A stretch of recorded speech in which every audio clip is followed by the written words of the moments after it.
a lifestyle of learning where the parent takes charge and the student or the learner now follows along. In either definition, it's not a supplement, it's not something you do on top of school. Some people have said, hey, my child is in Ateneo or Lasal, pwede bang mag-homeschool din ako? Hindi pwede yun. So in that definition, it's really a full education. Bukod sa pag-aaral ng lessons, holistic siya. It's a holistic family experience. In essence, homeschooling, as I mentioned earlier, is a lifestyle of learning. So Joy can give an example of how does it work when you take care of the kids in the homeschool. Okay, well, it's not a perfect science or anything like that, but for example, they wake up in the morning about 6:30, and then we eat breakfast together as a family, because Edric mentioned it's a lifestyle, so I have to include everything that we do, really, in a typical day. And then we will start about 8:30, but before then, the kids will gather around, and then we read the Bible together as much as possible. We have our devotions together. Then after that, we start with the actual instruction part. But it depends on each child. Like some children, they learn to be independent younger. Some children, they need more work. So in a day, we will cover about maybe 4 subjects, maybe 5 if it's a good day.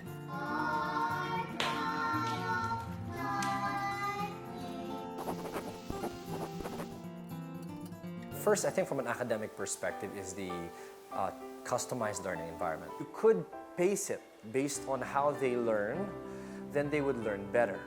Like in Joy's example, the kid wants to keep going, you can keep going.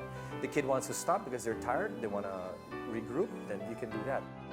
Kasi when you're homeschool, you have all the time in this world is parang open ka dapat sa learning. So yun, hindi siya secluded in 4 corners of the room. And I think that's why homeschooling for us is really fun kasi it's not more on lectures. You get to learn in a new kind of way.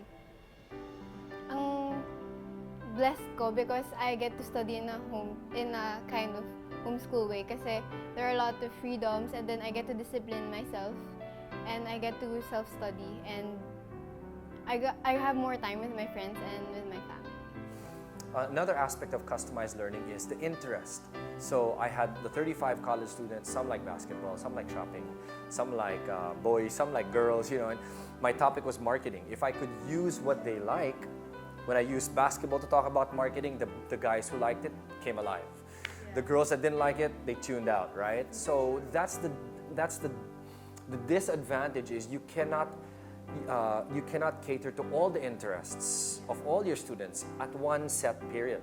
But if you could, then that is customized learning.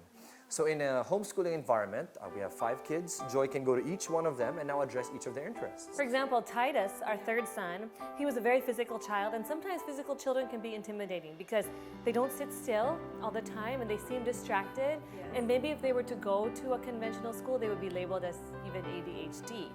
But see, when you homeschool them, because I know Titus, I'm his mom, I know his interests. So in order to capture his attention, which is so important when you're teaching a child, because you need them to be attentive, I used marbles because he was so interested in marbles.